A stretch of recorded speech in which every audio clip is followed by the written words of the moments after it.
এক দশকে ১ লাখ কোটি টাকারও বেশি বিনিয়োগের তেমন সুফল নেই রেল খাতে।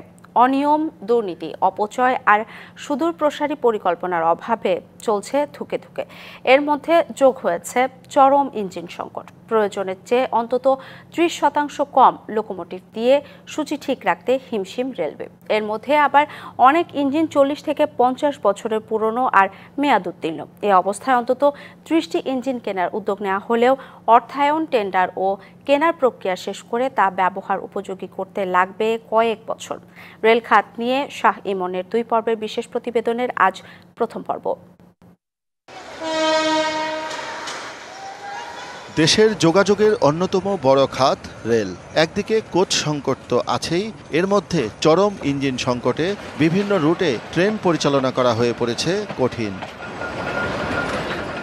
গত এক দশকে রেল খাতে ১ লাখ কোটি টাকারও বেশি বিনিয়োগ করা হলেও এর পরিষেবা সক্ষমতা সেই অনুপাতে বাড়েনি, বরং রাষ্ট্রায়ত্ত সংস্থাটি প্রতি বছর লোকসান গুনেছে ১ থেকে ১.৫ কোটি টাকা। তবে রেলের সবচেয়ে বেশি সংকট এখন ইঞ্জিন স্বল্পতা। ৪০ থেকে ৫০ বছরেরও বেশি পুরনো মেয়াদোত্তীর্ণ ইঞ্জিন দিয়ে চলছে ট্রেন।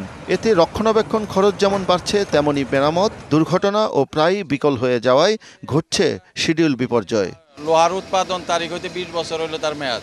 আমাদের মেয়াদ কিন্তু শেষ হয়ে গেছে ইঞ্জিনের। মেয়াদ উত্তীর্ণ ইঞ্জিন দিয়ে আমাদেরকে ট্রেন কাজ করতে হচ্ছে। প্রপারলি ট্রিটমেন্ট না হওয়ার কারণে অনেক ইঞ্জিন আন্ডার রিপেয়ার হয়ে পড়ে আছে। এই কারণে আমাদের ট্রেন চলাচলের বিঘ্নতা সৃষ্টি হচ্ছে, পাশাপাশি যাত্রীদেরও সমস্যা হচ্ছে।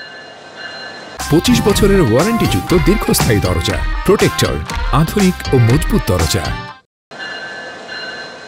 ঢাকার কমলাপুর রেল ডিপো ও মেরামত কারখানায় গিয়ে দেখা গেল জরাজীর্ণ পুরনো সব ইঞ্জিন মেরামত ও সার্ভিসিংয়ের চিত্র।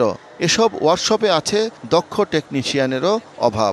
আপনার ২১০০ হর্স পাওয়ার কি ১৫০০ হর্স পাওয়ারের গাড়ি টানতে পারে? কোনোদিনও টানতে পারে না। এই জন্য এই গাড়িগুলো বারবার ভাঙতেছে, নষ্ট হইতেছে। এত কষ্ট করে এত টাকা দেশের খরচ করে লোকোমোটিভ কিনে নিয়ে আসছে, আর সেই প্ল্যানই নাই যে প্ল্যান অনুযায়ী লোকোমোটিভ চালাবে। ইঞ্জিন সংকটে এরই মধ্যে বন্ধ করে দিতে হয়েছে অনেক রুটের মেইল ও লোকাল ট্রেন। রেলওয়ের মহাপরিচালক বলছেন, প্রতিদিন প্রায় ১০০টি ইঞ্জিন দরকার হলেও জোড়াতালি দিয়ে ব্যবহার করা যাচ্ছে সর্বোচ্চ ৮০টি ইঞ্জিন। ডেইলি প্রায় ২০-২৫টা ইঞ্জিন আমাদের প্রায় শেষ থাকেই।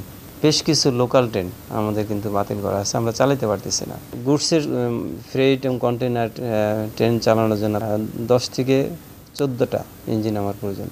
সেক্ষেত্রে আমি অ্যাভারেজ ৫টা পাইতেছি, সেখানেও প্রায় এখানে 10টা ইঞ্জিন শর্ট আছে। এ সংকট কাটাতে এই বছরেরই সেপ্টেম্বরের মধ্যে এশিয়া উন্নয়ন ব্যাংকের অর্থায়ন পাওয়া সাপেক্ষে অন্তত ৩০টি নতুন ইঞ্জিন কেনার উদ্যোগ নিয়েছে রেল মন্ত্রণালয়। তবে তা চীন, দক্ষিণ কোরিয়া নাকি যুক্তরাষ্ট্র কোন দেশ থেকে আনা হবে তা এখনও চূড়ান্ত হয়নি। বর্তমানে ইঞ্জিন আসার কোনো আমাদের পাইপলাইনে কোনো কিছু নাই। তা আমাদের নতুন করে এখন শুরু করতে হচ্ছে যে আমরা ইঞ্জিন আমাদের আসলে কিনতে হবে। ৩০টা মিটার গেজ ইঞ্জিন আমাদের এডিবির অর্থায়নে আমরা প্রথম পর্যায়ে একটা টেন্ডারের প্রক্রিয়া যেতে যাচ্ছি। এই বছরের মধ্যে আমরা টেন্ডারে যাব। তবে রেল খাতের বিশেষজ্ঞ ও সংশ্লিষ্টরা মনে করেন, চরম দুর্নীতি আর অপচয় রোধ, দুর্বল পরিকল্পনা ও ব্যবস্থাপনা থেকে বের হয়ে আসতে পারলে এ সেবা খাতটিকে লাভজনক করা সম্ভব। শাহ ইমন, ডিবিসি নিউজ, ঢাকা।